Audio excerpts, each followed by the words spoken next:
안녕하세요. 유아교육기간 15년 경력 제이쌤입니다. 제이쌤이 6월 말쯤 평가제 지표 교육을 다녀왔는데요. 2020년 3월부터 평가제 지표가 조금 수정된 사항은 아실 거예요. 선생님들, 최근 지표로 공부하고 계신 거 맞죠? 어린이집에 19년 지표책만 있진 않으시죠? 제이쌤의 평가제 보육일지 영상을 보시면 2020년 평가제 지표 다운 방법이 있으니 평가제 준비를 하시는데 도움이 되면 좋겠어요.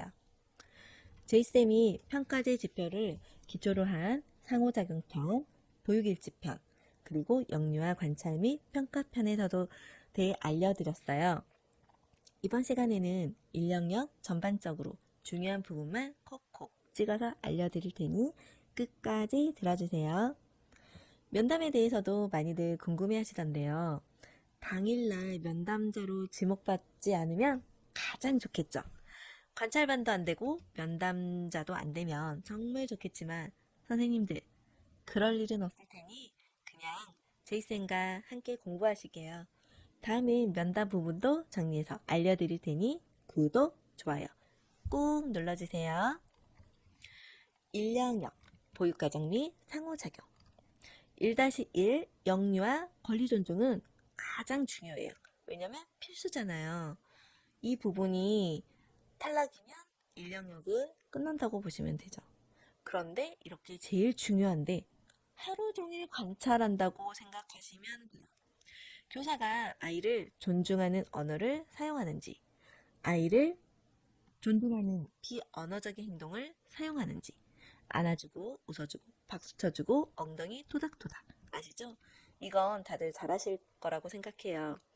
여기에 수용적인 행동, 영유아의 의도를 알아차릴 때까지 끝까지 아이의 말이나 행동을 보시라는 거죠. 끝까지. 유아반 같은 경우는 아이들이 교사에게 서로 말하려고 해요. 그럴 때 다 들어줄 순 없잖아요. 조금 뒤에 선생님이 들어줄게 라고 말했다면 정말로 조금 뒤에 가서 조금 전 하려고 했던 이야기 선생님한테 다시 해줄래? 라는 과정이 있어야 한다는 거죠. 관찰자가 그 부분을 기다리고 있대요. 영유아가 어려운 일을 시도할 때, 용기가 필요할 때 구체적인 행동과 말로 마음을 먼저 읽어주시고 격려해 주시라는 거죠. 영유아 권리 존중은 아이의 말을 끝까지 들으려고 노력하시고 언어, 비언어적으로 마음을 읽어주고 격려해 주면 된다라고 생각하시면 돼요. 여기서 잠깐 선생님들 혹시 아직도 땡땡이는 남잔데 울지 말고 씩씩하게 볼까? 라는 성차별적인 말 안 하시죠? 너가 그랬으니까 그러지 이런 비난도 안 하시겠죠? 2-2 보육계획 수립 및 실행으로 가보도록 할게요. 이 부분은 기록으로 보는 부분들이 있어요. 계절, 물총놀이, 명절, 설맞이 절 연습, 어린이집 행사 등 세 가지 모두를 넣도록 노력하시면서 연간 계획을 짜시되 간혹 어린이집 행사가 바뀌기도 하잖아요. 그럴 땐 수기로도 수정이 가능하대요. 월간, 주간, 일일 보육기간 중 한 가지를 선택해서 사용하시되 발달 수준에 따라 예전에는 우리가 수준을 나눴었죠. 혼합 연령일 경우에도. 그런데 지금은 이 수준을 나누지 않아도 된대요. 왜냐하면 개별 놀이로 진행되기 때문에 계획 자체가 수준이라는 게 없어졌다는 거죠. 놀이 시간도 충분히 가져야 되는데 전이 시간을 제외한 실내 놀이는 2시간 이상, 우리 반 현원에 50% 이상이 왔을 때가 놀이 시작 시간이라고 보시면 되는데 오전 1시간은 연속적으로 이상 1시간 이상이 돼야 된다는 거죠. 예를 들어 우리 반이 만 2세 7명이에요. 내가 계획한 실내 놀이 시간은 오전 9시 20분이었어요. 그래서 9시 20분부터 10시 20분까지 실내 놀이를 1시간 이렇게 계획을 했는데 4명 50% 이상 등원이 4명이잖아요. 그런데 4명이 되는 시점이 9시 40분인 거예요. 그러면 실내 놀이 시작 시간은 9시 40분부터 10시 40분 이렇게 1시간을 잡으셔야 된다는 거죠. 그래서 선생님들이 꼭 우리 반에 50% 이상이 출석했을 시간이 몇인지를 꼭 확인을 하셔야겠죠. 바깥놀이 시간은 연령별로 다른데 만 0세 같은 경우는 주 3회 30분 이상, 만 1, 2세는 매일 30분 이상, 만 0, 1세 혼합반일 경우에는 낮은 연령, 주 3회 30분 이상 이런 식으로 낮은 연령을 따르시고요. 유아반 같은 경우는 매일 1시간 이상을 바깥놀이를 하셔야 돼요. 여기서 날씨, 미세먼지 등 바깥놀이 진행이 어려울 경우 대체 활동을 하시는데 대체 활동을 할 경우에도 사유를 꼭 적으셔야 된대요.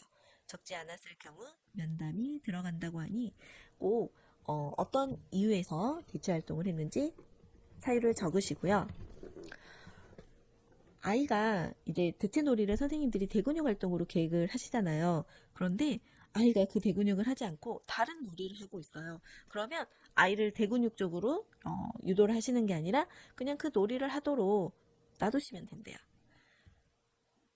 그리고 일상생활에서는 식사 시간을 서두르지 않고 끝까지 먹도록 요구하지도 않고요. 교사가 다 먹여줘도 안 돼요. 혼자 스스로 먹도록 여러 가지 경험을 갖도록 교사가 한번 먹여주고 그 다음에 아이 혼자가 먹도록 유도하시고, 그래도 안 먹는 아이들은 교사가 아이 손을 잡고 함께 수저를 떠서 땡땡아 선생님이랑 같이 먹어볼까 하면서 먹여주시라는 거죠. 아이가 아무리 어려도 숟가락 한 개, 포크 한 개는 각각 제공을 해주셔야 되고요. 배변 활동 시에 실수를 했을 때도 괜찮아 라는 수용적인 태도를 보여주셔야 되고요. 기저귀 가리 시에도 일적으로 너 땡땡이 갈고 그 다음 너 땡땡이 갈고 이렇게 하시지 말고요. 자연스러운 놀이처럼 꼭 웃으시면서 우와 시원하겠다, 고구마 똥이네, 엄마 똥, 아빠 똥, 땡땡이 똥 3개나 있네, 이렇게 자연스럽게 상호작용을 해주면서 기저귀를 갈아주시라는 거죠. 이때 기저귀 가리하면서 사용하는 소독액은 아이들이 만지게 되면 무조건 이 부분이 N평장이 된대요. 그래서 잘 관리를 하셔야 되는데 최근에도 뉴스에 나왔잖아요. 엘리베이터 안에 있는 소독액을 아이가 이렇게 짜다가 눈으로 들어가서 화상을 입었다는 뉴스. 그래서 이렇게 위험하기 때문에 아이들이 만지면 안 된다는 거죠. 특별활동을 할 경우에는 부모 동의서에 프로그램명, 영유아의 이름, 참여 동의 여부, 학부모 서명이 꼭 있어야 되고요.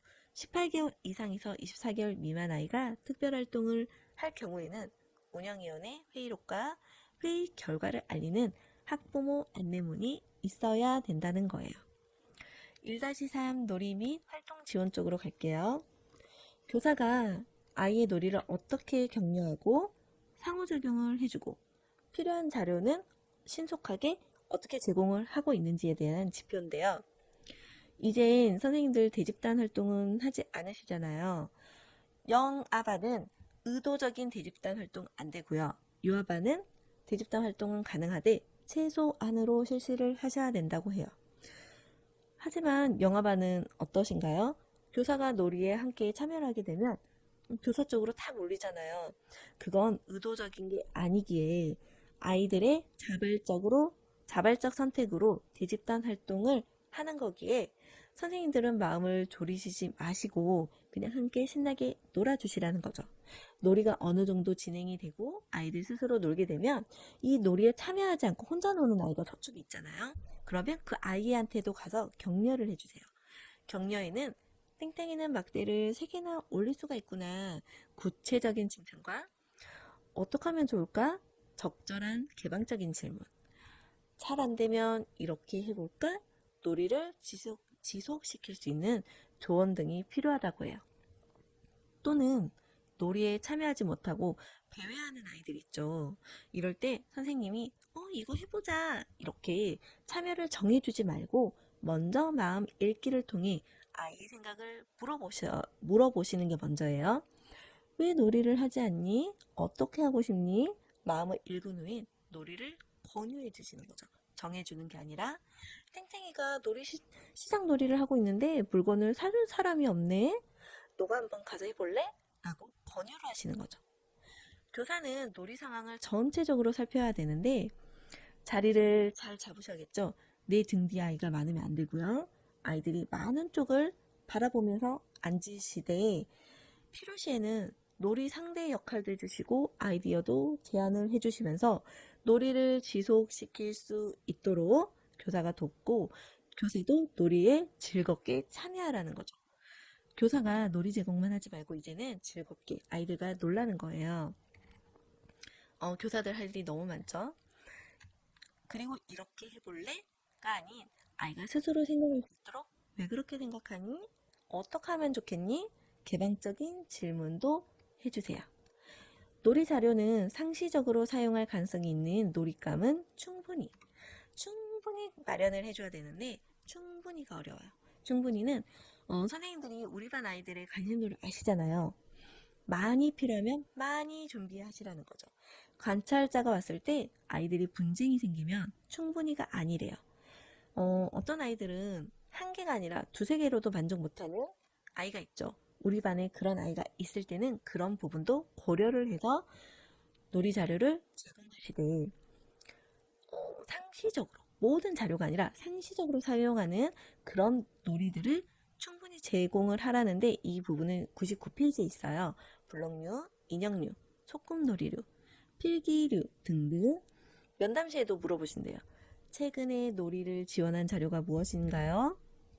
네, 최근 저희 반 아이들은 와플 블럭으로 많이 노는데 구성물이 커진 만큼 충분히 할 수 있도록 와플 블럭을 많이 제공해주고 블록 영역 공간도 넓게 확보해 주었어요. 이렇게 하시면 되겠죠? 놀잇감과 활동 자료는 영유아가 수월하게 꺼낼 수 있어야 되는데 예를 들어 만 3세가 3단 교구장 제일 윗칸에 있는 놀잇감을 꺼내지 못한다. 그러면 N평정이 되겠죠. 그래서 이럴 때는 2단 교구장으로 바꿔주시고요. 자유롭게 꺼낼 수 있도록. 특히 만 0일세 같은 경우는 색연필이나 크레파스 주기가 조금 힘든데 무조건 아이의 손이 닿는 곳에 둬야 된다고 하니 만 0일세도 색연필이나 크레파스, 끄적이기 도구 등도 이렇게 제공을 해주셔야 돼요. 1-4 상호작용 평가 5. 평가 부분은 제이쌤의 이전 영상을 참고해 주시고 상호작용에서 중요한 단어는 감정과 공감이에요. 공감. 교사는 영유아의 감정을 읽어주고 공감해주고 반응해주고 수용해주고 아이 스스로 자신의 감정을 알고 자신의 의견과 생각을 또래하고 나눌 수 있어야 된다는 거죠. 그러려면 교사는 아이의 감정에 민감하게 반응하고 언어화하여 읽어주셔야 되겠죠. 마음대로 되지 않아 속상하구나, 부딪혀서 아팠구나, 감정만 읽고 끝나면 안 되고요. 행동에 대한 수정과 해결 방법까지도 적절하게 해주셔야 돼요. 이 이야기를 하자면 너무 길어지니 상호작용 편을 다시 봐주시면 좋을 것 같아요. 딱 한 가지 더. 또래와의 관계에서 다양한 해결 방안을 사용하셔야 되는데 이건 달림 건데 뺏은 거야? 달림에게 주고 와 라고 이렇게 하시는 게 아니라 요청하기, 교환하기, 함께 쓰기, 번갈아 하기 등 다양한 해결 방안을 골고루 사용할 수 있도록 교사가 도와주셔야 돼요. 보육일지 평가에서는 뭐뭐 해야겠다 주 1회만 있으시면 되는데 뭐뭐 해야겠다 라고 하시면 실행한 게 다음 날이든 다다음 날이든 있어야겠죠. 영유아 관찰은 체크리스트는 안 되고요. 흥미 영역별로 관찰하지 않아도 되고요. 놀이 관찰도 가능해요. 다만 현장 평가월 기준 3개월 이내 실시 기록으로 확인한다고 하니 평가월 3개월 안에는 모든 영역이 다 있어야겠죠. 유아반 같은 경우 놀이과정 5개 영역, 영아반 같은 경우 표준보육과정 6개 영역. 관찰을 하고 나면 평가를 작성하고 영유아의 놀이 지원이나 부모 면담에 반영해야 되는데요. 여기서 더 중요한 게 한 가지 이상 반영한 사례가 있는지 면담을 꼭 한다고 해요. 그러니 우선 기록으로 만들어 놓으시고요. 영유아 평가 결과를 부모 면담에 반영한 사례가 있나요? 라고 물어보신다면 네, 1학기 학부모 상담 때 반영하였습니다 라고 말하시면 되겠죠. 이렇게 제이쌤과 1영역에 대해서 알아보았어요. 선생님들 다음 시간에는 다른 영역에 대해서도 알려드릴 테니 다음에 또 만나요. 감사합니다.